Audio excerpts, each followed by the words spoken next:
Seja bem-vindo aqui ao episódio número 3 do nosso podcast, o professor Ricardo Caldas, um ilustre cientista político da Universidade de Brasília,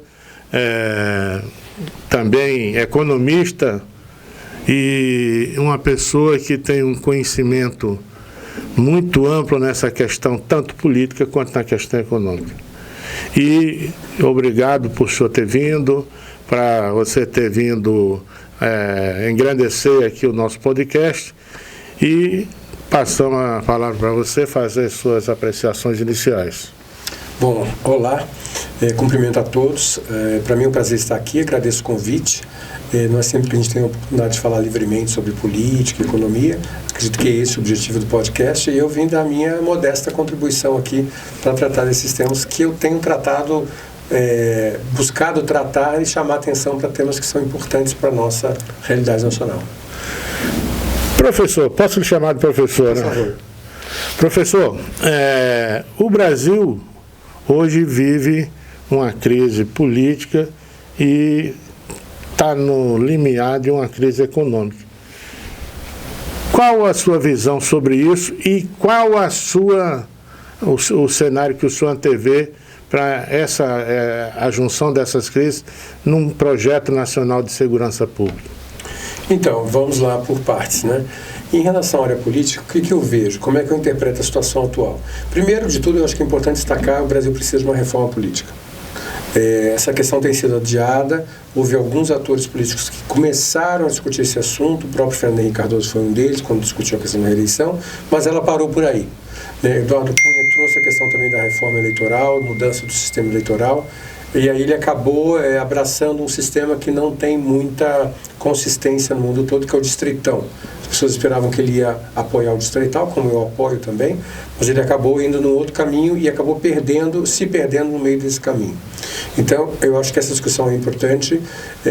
Eu penso que o presidencialismo no Brasil é um exemplo de fracasso, não é um exemplo bem sucedido, e eu penso que a gente tem que discutir a possibilidade real de um sistema parlamentarista. Então, acho que isso é importante colocar. Tendo dito isso, eu penso que a gente vive num momento de supremacia de poderes. Então, o que a gente tem observado? Nós tivemos um momento em que o Poder Executivo teve uma certa supremacia, o governo Vargas é o exemplo mais evidente, tivemos também essa mesma situação com o Collor, menor escala com o Jânio Quadros, tivemos momentos de supremacia do Poder Legislativo, foi o caso, por exemplo, durante a Constituinte, com o próprio presidente da Câmara, Ulisses Guimarães, e vice-presidente da República, né, que acabou assumindo um certo protagonismo, então foi um momento de hegemonia do poder legislativo, e no momento nós vivemos uma hegemonia do poder judiciário. Então, esses três tipos de hegemonia, na minha opinião, não são saudáveis para o sistema político, porque o sistema político é baseado não numa independência, como as pessoas dizem, mas numa interdependência, ou seja, tem que haver harmonia entre os três poderes. E o que a gente vê nesse momento, que a gente pode observar claramente, é uma tentativa de um poder tentando se sobrepor aos demais, o que não é benéfico para a democracia, na minha forma de ver. Eles têm que estar mais equiparados e equilibrados, que é o modelo americano, do checks and balances. Né? Se um poder tentar se destacar em relação aos demais, os outros poderes têm que ter mecanismos para equilibrar o outro poder. E nesse momento, aparentemente no Brasil, nós perdemos esses mecanismos e o Poder Judiciário tomou conta do vácuo político do que havia no sistema. Bom, esse ponto de vista político. Do ponto de vista econômico, algumas das heranças do governo passado foram mantidas, como, por exemplo, o combate à inflação, né, que ela vem demonstrando claramente uma redução, da mesma forma que a redução do desemprego também. A questão que precisa ser discutida, eu acho que essa questão, eu não colocaria como crise econômica, mas como desafio econômico, qual é o modelo que vai sustentar o crescimento econômico no Brasil nas próximas décadas? A visão brasileira tem sido muito de anos e de governo, e a gente tem que pensar em termos de modelo para o futuro, de décadas. No Brasil, o planejamento é 1 ano, 2 anos, 3 anos já é planejamento, 4 anos planejamento de longo prazo. Né? No Japão, planejamento de longo prazo são 50 anos. Então, falta essa visão de longo prazo para o Brasil, na minha forma de ver. Qual é o país que queremos? Né? E aí, então, se a gente pensar nos exemplos bem-sucedidos, não apenas o Japão, mas também os tigres asiáticos, né? A própria Coreia, Singapura, né? Taiwan, e agora a própria China, que replica os modelos modelo dos países asiáticos, todos eles foram feitos na base de uma integração maior da economia mundial, aumento das exportações e inserção competitiva. O Brasil ainda está um pouco abaixo desse padrão, apesar da exportação ter crescido, especialmente nos últimos anos, mas ainda não a ponto de se tornar o motor da economia. Então isso gera essa sensação que a gente tem no Brasil de vai para frente e para, né? Essa ação vai para e vai para, pela falta de um modelo econômico. Então acho que a gente tem que parar para discutir o modelo econômico que é bom para o país. Professor, nós percebemos no governo anterior uma posição pró-mercado. Sim. E atualmente nós vemos uma posição pró-Estado. Sim. Como é que uma nação convive com esse choque de projeto econômico assim, tão rápido um do outro? Então, são realmente visões de mundo muito diferentes, né, que os alemães chamam de Weltanschauung, né? Então, você tem perspectivas do que deveria ser o país e a economia que são realmente radicalmente diferentes. Infelizmente, no Brasil está se consolidando essa ideia de que quem gera renda e receita e emprego é o Estado, o que não é verdade. Então é preciso que seja explicado, né, à população que quem gera renda e empregos é o setor privado, é a economia privada, são as empresas, né, e o Estado não pode nem sequer tentar substituir as empresas, porque quando ele faz isso ele acaba asfixiando o setor econômico que o apoia. É como se você imaginasse vamos dizer assim, vamos imaginar um café ou um bolo com cobertura. O Estado é a cobertura do bolo. Então ele está ali para garantir que o bolo vai estar bem feito, vai estar bonito, vai estar bem arrumado, etc. Mas sem o miolo do bolo, você não tem cobertura. Então no Brasil está ao contrário. Eles acham que a cobertura é que garante o bolo, não é? O Estado não produz. O Estado não produz, entendeu? Ele se apropria de recursos de outros... do setor privado. De outros setores que produzem, né, que é o setor privado, e aí então ele procura atuar nos pontos falhos, a questão da infraestrutura, da logística, no caso do Brasil, saúde, educação e por aí vai, né? Eu sempre dou o seguinte exemplo para meus alunos, né, que defendem que o Estado é que gera renda e riqueza. Imagine uma ilha que não tem empresas, não produz nada. Ela tem os seus atributos naturais, né? Seus recursos naturais e até matérias-primas, mas ninguém as utiliza, ninguém as processa, ninguém as produz para exportar. Sem empresas, quanto é a arrecadação nessa ilha? Zero. Então, é isso que eu procuro mostrar, que a arrecadação do Estado é uma consequência de uma atividade produção do setor privado. Sem produção, não tem arrecadação. Tanto é que em períodos de recessão, a gente tem um paradoxo, porque a economia para e a arrecadação do Estado cai. Para a maneira de falar, né? Ela diminui o seu ritmo, né? E a arrecadação do Estado cai. E aí você gera um dilema. O que eu faço agora com a arrecadação do Estado caindo e a economia entrando em processo recessivo? Esse dilema a gente vê bem agora porque nós estava lendo essa semana o número de pessoas no Brasil assistidas pelos programas sociais é maior do que o número das pessoas que têm atividade econômica regular. Como é que a gente pode pensar num crescimento de país, de Estado, com um quadro desse? Então, o Brasil teve um quadro de crescimento econômico muito concentrado, né, nos anos 60 e nos anos 70. E aí, então, isso perdurou também nos anos 80 e 90. E aí, então, houve essa tentativa de equilibrar isso, só que isso está sendo feito de uma maneira muito rápida e, o que é pior, na minha opinião, gerando essa expectativa de que aquela bolsa ou aquele apoio é para sempre. Então, na verdade, esses apoios financeiros que o Estado dá em momentos de crise, eles têm que ser, por definição, temporários. A pessoa recebe um Bolsa Família, um Auxílio Brasil ou um seguro-desemprego no momento em que ela estiver, por definição, desempregada, ou sem assistência, ou sem renda. No Brasil, mais uma vez, a gente tem a inversão. As pessoas estão se apropriando desses instrumentos de apoio financeiro como se ele fosse uma propriedade pessoal e como se eles fossem eternos. E o que a gente vê na disputa política é uma consolidação disso. Quer dizer, uma garantia de que esses apoios, esses auxílios vieram para ficar e a pessoa não precisa mais ir atrás do emprego ou do trabalho ou de uma ocupação que gere renda. Então, esse realmente é um desafio cultural. Nós estamos fazendo esse preâmbulo, professor, para depois a gente fazer uma pergunta para fechar isso. Nesse cenário de incerteza econômica, de incerteza política, e nesse cenário de pouca participação do cidadão privado, do cidadão comum, na geração, na produção de bens e serviços, a gente está caminhando para uma estagnação de investimento do Estado. Hoje, o Brasil só consegue investir 14% de todo o seu PIB. O resto é para pagar a dívida, serviço da dívida, para pagar os programas, enfim. Isso não vai criar uma instabilidade social que vai permitir, que pode permitir o caos social? Não, essa era a visão essa visão é a visão do professor Hélio Jogaribe, né?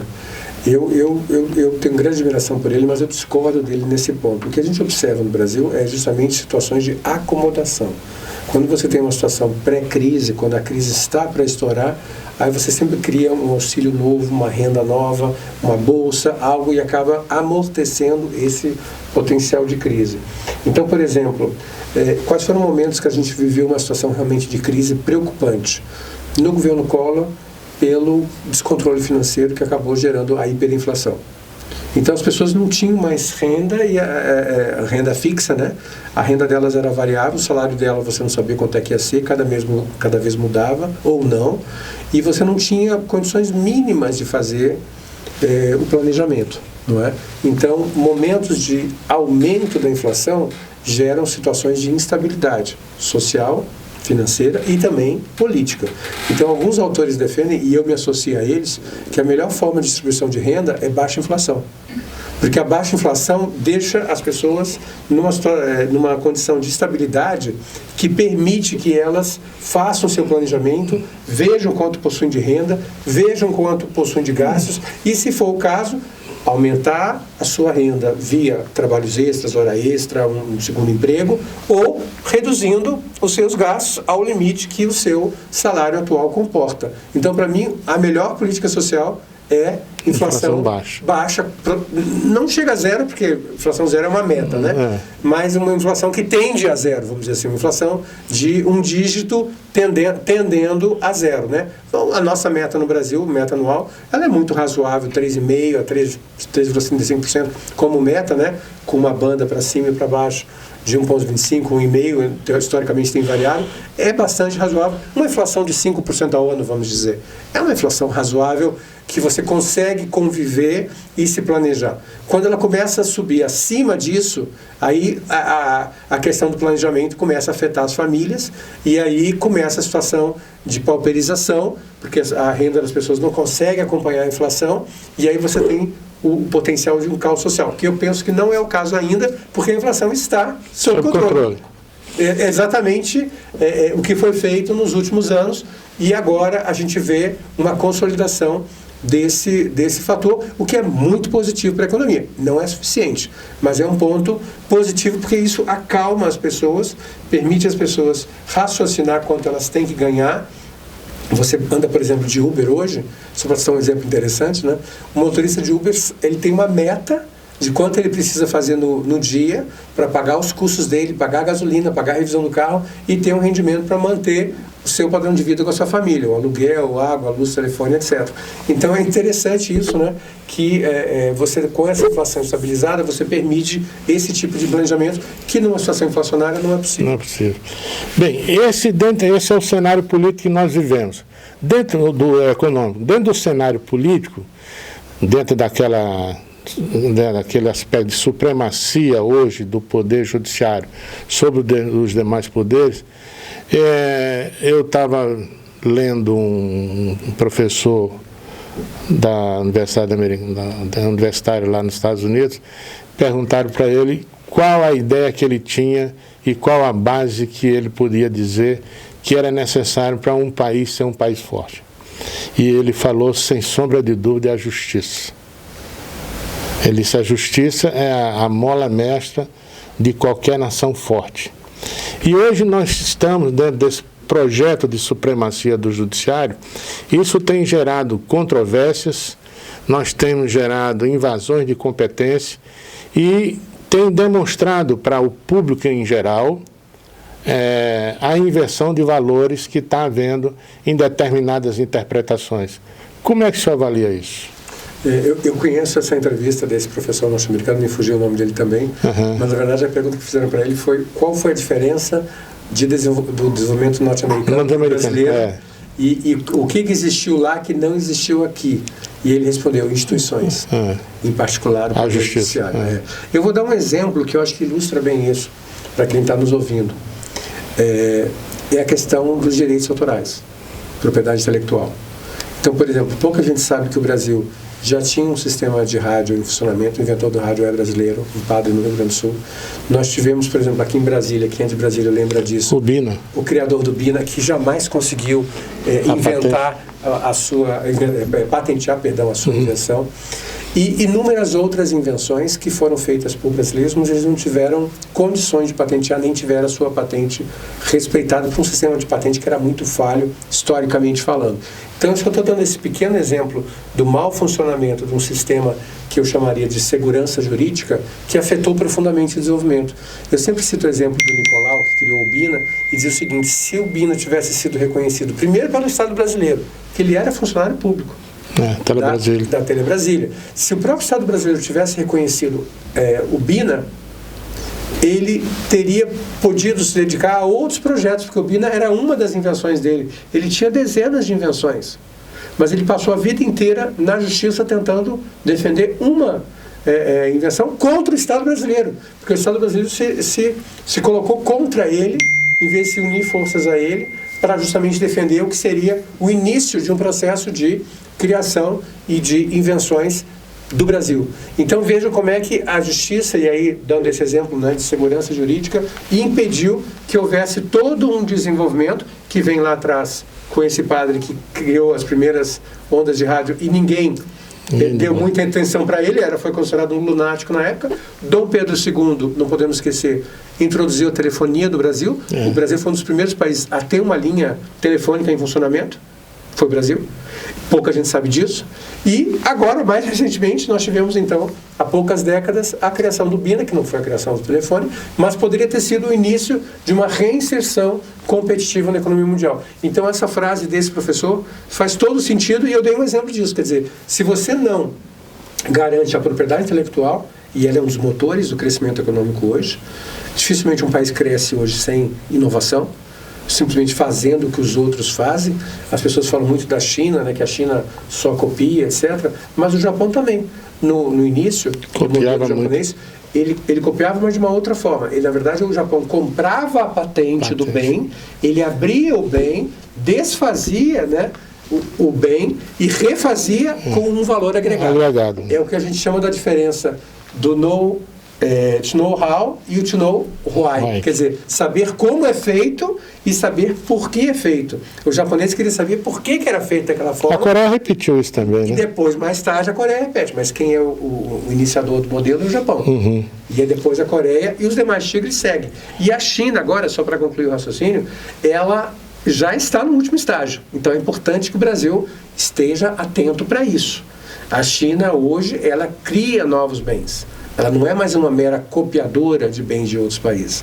Ela tem tecnologia, ela fez esse estudo do saber como, saber porquê, e ela lança seus próprios exemplos de novos bens.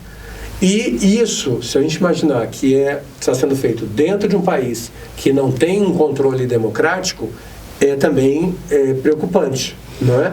Por isso que muitos países, como Estados Unidos, Canadá, o próprio Reino Unido, disseram que não queriam adotar sistemas de governo com sistemas com aparelhos, com inteligência digitais, digitais ou inteligentes, utilizando tecnologia chinesa, porque eles entendem Hawaii, no caso da Hawaii, para dar nome aos bois, não ia mencionar, mas porque eles entendem que a proximidade entre uma empresa privada e os Estados Unidos é muito próxima. Às vezes até é difícil separar onde começa a empresa e onde começa o Estado. Então eles preferiram não comprar com receio de estar passando informações para um concorrente. Professor, analisando o que dá certo em alguns países e o que não dá certo no Brasil, O que é que o senhor acha da mania da sociedade americana de ter direito à autodefesa independente do modismo ideológico? Veja bem, eu acho muito interessante isso, muito importante você ter colocado essa questão, porque esse é um princípio constitucional dos Estados Unidos. Então, a Constituição deles é pequena, tem poucos artigos, né? Ao contrário da nossa, que quer controlar tudo, né? E talvez ela até legitime essa hegemonia do Poder Judiciário que nós estamos vendo hoje. Mas um dos princípios constitucionais americanos, além da liberdade, é justamente o direito à defesa. Então, no Brasil, o direito à defesa, o direito à autodefesa, é considerado como se fosse uma coisa feita por um grupo de lunáticos, um grupo de militares exacerbados, etc., que está querendo fazer justiça com as próprias mãos. E não é isso. É um direito do indivíduo. Quer dizer que o indivíduo está na sua casa, com a sua família, com a sua esposa, com filhos, e entra um ladrão, um grupo de ladrões armados, apontando uma arma para ele, para a esposa e para os filhos. Ele não tem o direito de se defender? Ele tem o direito apenas de ser baleado na cabeça? Não. Então, é essa questão que tem que ser colocada. Eu fico imaginando os proprietários rurais, e eu sei como isso funciona na prática, né? Eu moro numa área rural. Você, à noite, você está sem defesa, você está indefeso. A área é muito grande para ser vigiada, não tem como você vigiar uma chácara, quiçá, muito menos uma fazenda. E aí, então, essas pessoas ficariam garantidas em termos de segurança por quem? Elas têm que ter o direito à autodefesa. Essa questão, ela tem uma exploração ideológica muito forte, né?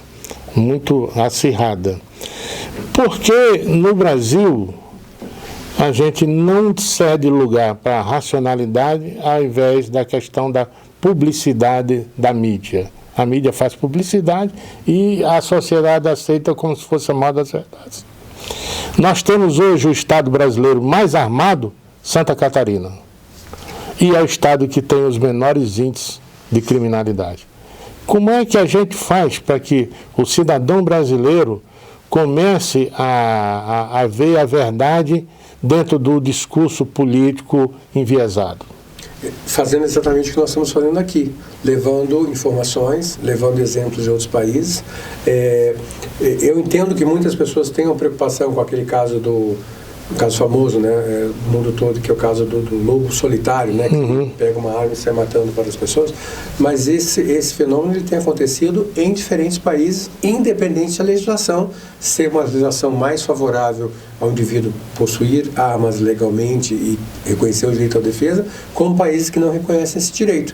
Isso tem acontecido em vários países, inclusive Estados Unidos, que é mais conhecido, mas também Canadá. Recentemente tivemos casos na Suíça que ninguém esperava, casos na China também.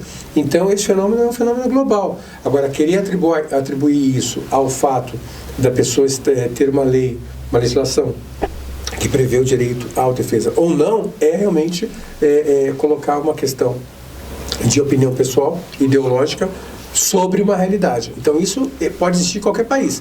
Agora, o direito à autodefesa, o direito da pessoa ter armas legalmente, isso aí tem que ser divulgado, porque é um direito do cidadão contra um ato arbitrário, seja de um outro indivíduo, um ladrão, um criminoso, ou até mesmo de uma situação em que ele está sendo... A normalidade democrática. Que ele está sendo, exatamente, que ele está sendo obrigado a, vamos dizer assim, a seguir um padrão fora de um regime democrático.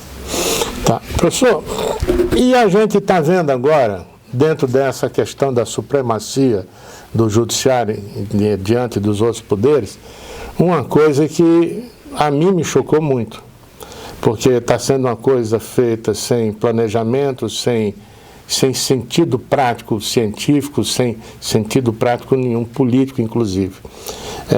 O senhor conhece, sabe, quando a Holanda liberou a maconha, ela tomou providência, o Estado holandês tomou providência para que os usuários daquela liberação não ficassem dependentes do crime.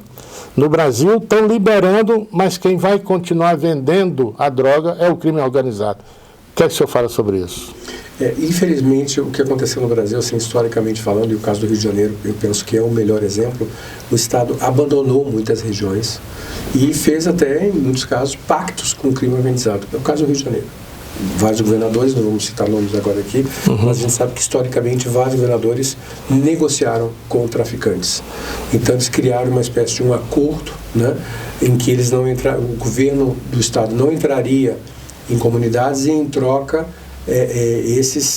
vamos dizer assim, esses chefes de quadrilha, esses criminosos, eles apoiariam determinados candidatos ao governo do Estado do Rio. Isso funcionou durante muitos anos e acabou fortalecendo o crime organizado. Começou no Rio, tendo uma base no Rio de Janeiro, mas também em outros estados acabou se desenvolvendo, em alguns casos ligados diretamente, formando uma rede nacional, estados do Nordeste também, em todo o país, né, estados de todo o país, e em outros casos atuando isoladamente. Então, eu atribuo justamente esse crescimento do crime organizado, do PCC e esse tipo de grupo de quadrilhas, mas quadrilhas altamente armadas e bem estruturadas, com um sistema de comunicação muito moderno, muito poderoso e muito eficiente, à omissão do Estado. Então, esse é um caso, essa é uma área onde o Estado não pode ser omisso, porque essa é uma área onde ninguém atua no lugar do Estado. Em vez do Estado se preocupar tanto com empresas estatais, em criar mais empresas, criar filiais, ele tem que se preocupar mais com o básico. Qual é o básico? Educação, saúde e segurança. E justiça. Um ato do Supremo Tribunal Federal, e eu queria saber como o senhor analisa, como o senhor percebe essa questão. Então, o que eu vejo, como eu mencionava antes, é justamente essa supremacia do poder judiciário. Ele não está mais julgando casos, ele está praticando o que nós chamamos em ciência política de ativismo judicial. Ou seja, quando os ministros eles colocam seus pontos de vista do que deveria ser acima do que a lei diz. Então a lei não liberou as drogas, tá certo? Então um ministro do Supremo, um ministro do STJ que dá um parecer favorável à liberação, ele está, no meu entendimento, ultrapassando a lei, indo além do que a lei diz.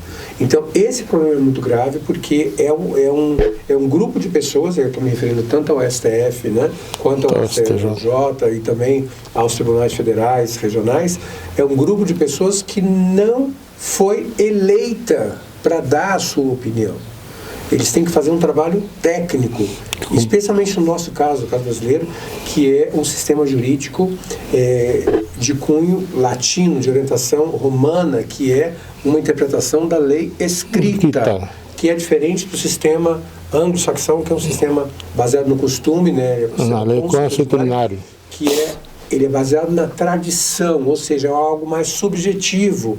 Então, isso permite que a lei evolua sem você precisar fazer alteração da própria lei. Porque na medida em que os costumes evoluem, isso dá um grau de interpretação maior ao sistema consuetudinário, sistema baseado em costumes, já que os costumes também evoluem, eles não são estáticos no tempo, não é? Só que no Brasil está havendo uma confusão muito grande sobre isso. Nós temos elementos do sistema consuetudinário no nosso sistema romano? Temos. A jurisprudência, por exemplo, é um aspecto. É um aspecto desse. A repercussão geral é um outro exemplo. Né? Mas isso é uma coisa. Outra coisa é dizer que um ministro do Supremo ou do STJ pode interpretar a lei e acrescentar valor à lei. Porque eles estão agregando valor ao que está escrito. E isso é muito perigoso, porque a sociedade brasileira não atuou dessa forma, não deu nenhum mandato para eles atuarem dessa forma, não deu uma procuração para eles. Então, é nesse sentido que eu menciono que está havendo uma hegemonia do poder judiciário e isso não é salutar para a democracia, porque no limite você pode ter um corpo, um grupo de pessoas que legisla e interpreta a lei sem ter um mandato para isso, que são completamente descolados da realidade social. Isso na ciência política se chama mutação constitucional, né? Quando se muda a lei pela simples interpretação sem alterar uma vírgula da lei. Ou ativismo judicial. Eu acho interessante porque a gente está percebendo isso e a gente está percebendo outra coisa muito mais subjetiva que a cidadania está observando. Hoje nós temos uma preocupação dos nossos juízes, do judiciário de uma forma geral, em promover direitos, o garantismo judicial para o cidadão que se descola da letra da lei, em detrimento da própria sociedade. Como o senhor percebe esse fenômeno e quais são os prognósticos que o senhor faz para a gente chegar a um meio termo disso e poder entender melhor e debater melhor e fazer com que isso não demande a segurança do cidadão? Então, esse é um dos outros aspectos. A gente falava muito de justiça, né? Poder Judiciário. Esse é um outro elemento também que é preocupante. Existe um ramo do Poder Judiciário agora que está defendendo a chamada justiça restaurativa, que é exatamente nessa linha. Então, um indivíduo X invade o terreno do fulano, de um outro indivíduo. Muito bem, pela legislação tradicional, esse indivíduo teria que ser retirado de uma propriedade que não é dele. Princípio da propriedade privada. Posse, reintegração de posse. Por um mecanismo tradicional de integração de posse. Mas agora não. Já há algumas interpretações de alguns ministros que dizem não, você tem que conversar com esse indivíduo que invadiu, tem que conversar com o proprietário da terra, tem que ver se ele chega a um acordo para a gente decidir se esse indivíduo deve sair do terreno ou não. Isso é uma implosão da Constituição. Porque você está negando a propriedade privada, que é base legal da nossa Constituição num país que tem economia de mercado, como é o nosso caso. E não apenas. Cuba e China já estão alterando, né, ou já alteraram a sua Constituição para prever o mecanismo de propriedade privada. Quer dizer, são países socialistas. O Brasil está indo na direção contrária. Ele está colocando elementos na lei, na interpretação da lei, como você disse muito bem. Na verdade, a lei ela se mantém do mesmo jeito. Do mesmo jeito, mas o operador da lei, seja o ministro do Supremo, seja o ministro do STJ, ele começa a agregar valor à lei até chegar nesse ponto que nós já estamos, em que está se introduzindo, expandindo esse sistema de justiça restaurativa, que não é exatamente a mesma coisa, mas é um pouco semelhante ao que havia no Rio Grande do Sul, da justiça comum, sem seguir a lei, mas seguir simplesmente a noção de certo e errado, né, que gerava uma grande subjetividade, né? E agora nós temos essa justiça restaurativa. Ambas têm um ponto em comum: não seguir a lei. E isso é muito perigoso, porque gera insegurança jurídica. Pode gerar uma fuga de investimentos, que já está acontecendo. Muitos brasileiros de alto patrimônio já estão optando por ter a sua sede pessoal, física, né, em outros países, em outros destinos. Estados Unidos é o mais comum, mas não apenas. Alguns estão indo para o Panamá, outros estão indo para França, Portugal, Suíça, Mônaco, né? Portugal, país que tem uma taxa menor, não, de criminalidade. Não de criminalidade, de impostos. De impostos, né? Também. Uma taxa inferior sobre as receitas e sobre o patrimônio, sobre, vamos dizer assim, os retornos financeiros.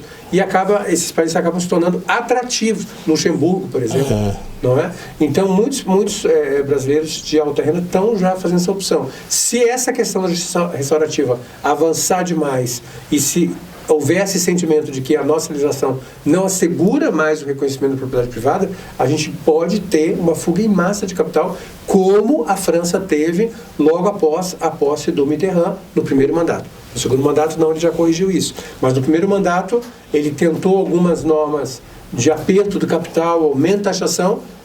Os capitais saíram em direção ao Reino Unido, Luxemburgo e outros países. Juntando esses fenômenos da distorção do judiciário, do papel, da interpretação, enfim, dessas questões todas que o senhor com muita propriedade colocou agora, como é que o senhor vê o papel do policial na rua convivendo num samba do crioulo doido desse? Se por um lado ele é penalizado por pelos garantistas de restringir direitos das pessoas que ofendem a lei, essa questão da subjetividade da propriedade, enfim, de tudo isso que o Sudeste, as anomalias jurídicas, para o exercício da profissão de um profissional que tem que agir dentro do Estado democrático e de direito.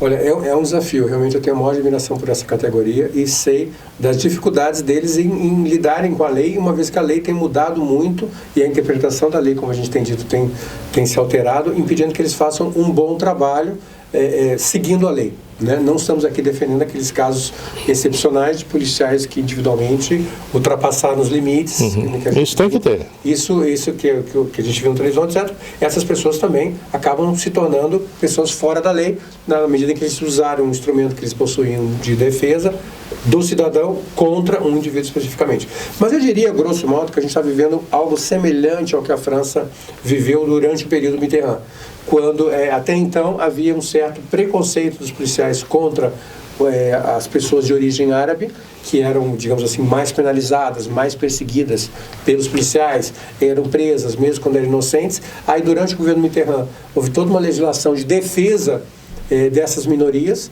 e aí aconteceu um fenômeno curioso, interessante e contrário, ou seja, os policiais não queriam mais prender os árabes, mesmo as pessoas de origem árabe, né, ou muçulmanos, porque eles poderiam sofrer uma perseguição dentro do aparato judiciário e simplesmente preferiam se omitir. Então vejam, nós somos de um extremo em que havia perseguição a outro, em que agora há claramente uma defesa da omissão, porque os policiais diziam, eu prefiro errar por omissão do que errar por excesso, levar alguém preso, se a pessoa não cometeu crime nenhum, embora seja um suspeito no local do crime, né, eu já não posso mais detê-lo para averiguação, porque eu vou ser processado por racismo, por perseguição, etc, etc. Então gerou um oposto. Então a gente tem que sempre procurar, penso eu, o equilíbrio. Onde é que está o equilíbrio? Já dizia Aristóteles, está no meio, né? Está no meio termo. Né? Então o policial ele tem que ter uma legislação que garanta a sua atuação, não é garantir o excesso, isso é outra coisa, isso não existe. Mas que ele possa atuar, entre aspas, livremente dentro dessa legislação e que justifique os seus atos. Eu levei o indivíduo X para averiguação ou detido sob suspeitas por 24 horas, 40 horas, porque ele estava na cena do crime. Se ficar comprovado que ele não teve nenhuma correlação, ele vai ser liberado, não é? Então, essa liberdade o policial tem que ter.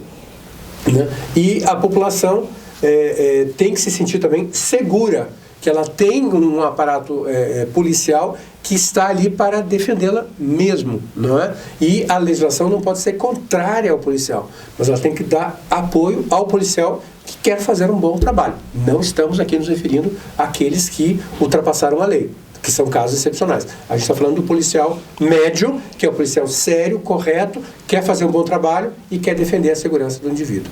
Não sei se respondi a sua pergunta. Não, muito bem. O senhor foi da amplitude muito grande, não é? Muito veemente. A questão hoje que nós colocamos, e nós já nos acostumamos, é a questão da inversão. Né? Hoje se fala em inversão de valores, inversão legal, inversão de competência, inversão de todas as formas. E o cidadão? Como o senhor imagina hoje o cidadão brasileiro menos protegido pelo Estado, menos acometido pelo Estado, menos zelado pelo Estado? Para onde a gente está caminhando? Que sociedade é essa que a gente está criando para os nossos filhos e netos? Bom, o que eu vejo é o seguinte, nós temos, na verdade, dois tipos de cidadão no Brasil. Né? Temos aquele cidadão que está bem empregado, possui um seguro-saúde privado, né? Mora num bairro que é um bairro mais ou menos seguro e tranquilo. Esse cidadão, ele vive, entre aspas, bem, porque ele tem acesso aos serviços e à proteção que ele precisa. E nós temos o resto da sociedade que está entregue. Não possui policiamento suficiente, porque não possui policiais suficientes, a uma parte dos estados, para realmente dar segurança a essa faixa da população. É uma população que luta para o emprego, muitas vezes não teve uma educação formal, não tem como adentrar no mercado de trabalho. Ela vai trabalhar em áreas como venda de produtos, vai trabalhar como autônomo, vai ser um empreendedor informal, na maior parte dos casos. E aí, então, essa faixa não vai ter um bom sistema de seguro, de seguro de saúde, vai depender do SUS. O SUS a gente sabe muito bem que ele não consegue atender a população brasileira. É preciso de uma reforma do SUS. Há lugares que ele funciona bem, há lugares que ele não funciona tão bem. Então a gente tem que fazer um diagnóstico melhor para que o SUS realmente funcione bem de uma maneira mais eficiente. Há muitos recursos que são gastos e não tem retorno para a sociedade. Como é que esse recurso é gasto? Então, claro que se você quer um melhor atendimento, um sistema de saúde mais eficiente, você tem que fazer uma avaliação de como ele está funcionando. Então, isso é muito importante para que esse indivíduo de baixa renda, vamos dizer, que não tem acesso ao médico privado, possa chegar no SUS e ser bem atendido, o que não acontece hoje. Professor, na sua avaliação, quais atividades hoje que são desempenhadas pelo governo que o senhor, se tivesse o condão de transformar a nossa sociedade, colocaria dentro da esfera privada? Bom, em primeiro lugar, a gente tem no Brasil essa cultura de empresa estatal. Eu penso que as empresas, a grande maioria, deveriam ser privatizadas. Com uma ou duas exceções, talvez. Com exceção, talvez, do Banco do Brasil, da Caixa Econômica, da própria Petrobras, que fez um trabalho excepcional, tem que ser reconhecido. O Brasil hoje é uma das referências mundiais na descoberta de petróleo em águas profundas. A gente não quer acabar com isso, mas as filiais da Petrobras já não fazem sentido e houve durante os últimos anos, já um processo de desinvestimento, de venda de muitas dessas empresas, na minha opinião, corretamente, para que você pudesse investir mais na área foco da empresa, que é justamente a descoberta de mais petróleo em áreas profundas. Agora a gente está tendo discussão sobre o Amapá, que é uma questão importante. Lá fora da Amazônia, né? Exatamente. Se vale a pena investir lá, até que ponto o meio ambiente vai ser ameaçado ou não, e a gente tem que ter um certo equilíbrio nesse ponto, agir com prudência, com muito equilíbrio. Com zelo, cuidado. Com zelo, porque a gente está destruindo algo que é um patrimônio nosso, né, que é a Amazônia. E aí, então, eu acredito que essas empresas estatais, elas poderiam ser privatizadas como a Eletrobras foi, na minha opinião, também, corretamente. E aparentemente é uma tendência do atual governo de tentar reverter isso, o que eu considero um grande erro. Outro ponto importante é o patrimônio estatal. O Estado possui um patrimônio muito grande de imóveis, empresas, ações, que ele recebeu, seja porque houve um processo falimentar da empresa, ou porque eram dívidas do indivíduo com o fisco, né, e acabou que ele se tornou proprietário desses imóveis. Não há por que manter esses imóveis, isso aí pode ser vendido. O Brasil hoje é a maior imobiliária do Brasil. Acaba virando um grande imobiliário, que é um desvio total de função. Então, isso tem que ser colocado no mercado para que o Estado até possa financiar casas para pessoas de baixa renda, que essas sim precisam e têm dificuldade de acessar o mercado. Então a gente vive realmente algo de cabeça para baixo, né? Os valores estão invertidos. O Estado, quando cria empresas estatais, ele está favorecendo uma classe média, ele não está pensando necessariamente no que o cidadão precisa. Então a gente tem que mudar o foco, focar menos das pessoas que já estão dentro do mercado e focar mais naquelas pessoas que estão com dificuldade em acessar o mercado, que são aquelas que são socialmente vulneráveis, que é a questão da inclusão social. A questão penitenciária, na sua interpretação, na sua visão, poderia ser privatizada? Sim, eu acredito que é possível, há bons exemplos disso, mas é preciso discutir o modelo, né? Em qual modelo que a gente está falando, né? A maior parte dos modelos que existem você tem uma grande porcentagem de recursos do Estado que vão para essas empresas. E isso acaba também gerando uma distorção. Então, o ideal seria um modelo, vamos dizer assim, misto, né? Em que a empresa que se propõe a construir, ela tenha todo um projeto de fabricação de bens e produtos para que gere uma receita para ela também, para que o Estado não seja o único mantenedor daquele sistema penitenciário.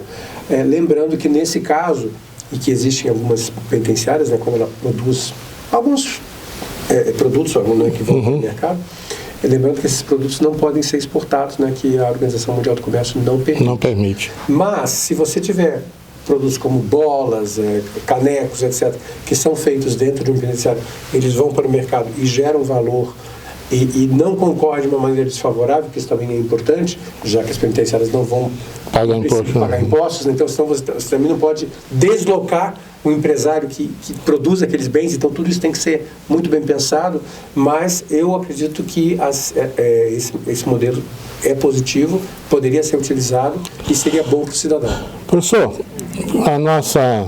A última pergunta do debate seria a seguinte: o mundo, com o advento da internet, da TI, da IT, mudou. Sim. As empresas mudaram radicalmente a sua forma de gestão, a sua forma de existir. Empresas que não perceberam a evolução, tipo a Xerox e Kodak e outras mais, Hamilton, elas se dizimaram. E a gente vê hoje estados como a Estônia, como alguns países, que estão se digitalizando de uma forma extraordinária e trazendo o Estado para mais perto do cidadão.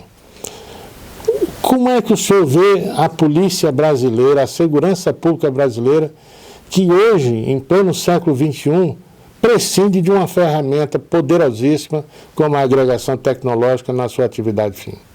Então, esse é um ponto muito importante, porque os grupos, as redes de criminosos, às vezes, estão mais bem armadas do que a polícia local. Não é? Então é preciso que a polícia acompanhe tecnologicamente o que está sendo feito no mercado para que ela também tenha acesso a carros potentes, no caso de uma perseguição, a armas inteligência de última geração, a um sistema de inteligência, salas de inteligência, né? Salas de situação, que não são todos os estados e municípios brasileiros que possuem, né? Algumas cidades já possuem sistemas de câmeras, né? Que fazem o controle da entrada de carros e saída de carros do município para, em caso de fuga, você conseguir identificar um carro em fuga, para que haja uma cooperação com a polícia de outros estados para que avise que um carro em fuga saiu do estado, está chegando no outro estado. Então isso, com um sistema de câmaras e de controle, seria possível. E realmente nós não chegamos nesse ponto ainda. É preciso investir mais também no aparelhamento da polícia brasileira, que, embora seja uma competência do Estado, acaba afetando os outros níveis também. Chegamos no caso do DF, que precisa de recursos da União, e muitos municípios também precisam, por sua vez, de recursos do Estado para ter um bom funcionamento. E a segurança pública no Brasil é atribuição só do Estado e da União. Oficialmente, na prática, acaba na União, no município, sem ter as bases dessa estrutura necessária. Alguns municípios criaram as guardas municipais, mas os relatos que eu tenho ouvido pontualmente, não fiz nenhuma pesquisa nem nada, mas os relatos que eu tenho ouvido é que, de um modo geral, elas não têm funcionado a contento. Seja por um uso excessivo de violência, em alguns casos desnecessariamente, ou por o contrário, omissão, né, no momento que era mais necessário. Até porque a função da Guarda Municipal no Brasil, ela não é uma função de polícia. Exatamente. Ela é de guarda patrimonial. Exatamente. Então isso tudo tem que ser discutido, porque acaba que o cidadão que mora no município, não mora nem no Estado nem na União, ele mora no município, que é a realidade dele. Nos Estados Unidos, a segurança é municipalizada. Uhum. E o Estado americano como um todo controla 17.430 agências policiais com a maestria que a gente, aqui no Brasil, a gente não consegue perceber. O Brasil está precisando disso. Então agora eu agradeço a sua participação, agradeço a sua aula que o senhor deu hoje aqui, uma aula extraordinária de conhecimento, a participação da economia na questão da segurança, da ciência política na questão da segurança. Enfim, isso são fatos, isso são nuances que o cidadão está submetido e ele não sabe disso. Exatamente. Ele não percebe isso. Verdade. Então a gente precisa alertar para essas questões. E como o senhor bem disse, a forma que a gente tem é exatamente essa. Trazendo o debate, massificando nas mídias sociais para que o cidadão, de uma forma geral, tenha mais conhecimento, mais competência para julgar e para fazer as suas postulações, as suas sugestões, enfim. E agradeço de coração e coloco a palavra para que o senhor faça as suas despedidas e faça as suas observações finais. Bom, mais uma vez eu queria agradecer a todos pelos que estão nos ouvindo, pela nossa audiência. Agradeço ao Coronel Wellington o convite, muito gentil, muito generoso para eu estar aqui. Foi uma oportunidade da gente discutir diversos temas complexos mas de uma forma simples, creio eu, né, para que justamente essa mensagem possa chegar ao cidadão comum, né, e ele entenda que ele tem direitos. Que o mais importante numa democracia é a liberdade individual. Nós não temos democracia sem liberdade individual. Nada pode justificar uma ação arbitrária do Estado contra um indivíduo. O indivíduo é a base da sociedade. Então o Estado não pode violar esses direitos, porque o indivíduo tem direitos. Então é importante que ele saiba disso, para ele não permitir que o Estado aumente o seu poder, aumente a sua atuação em desfavor dele, porque ele tem direitos. Muito obrigado, professor. Eu agradeço.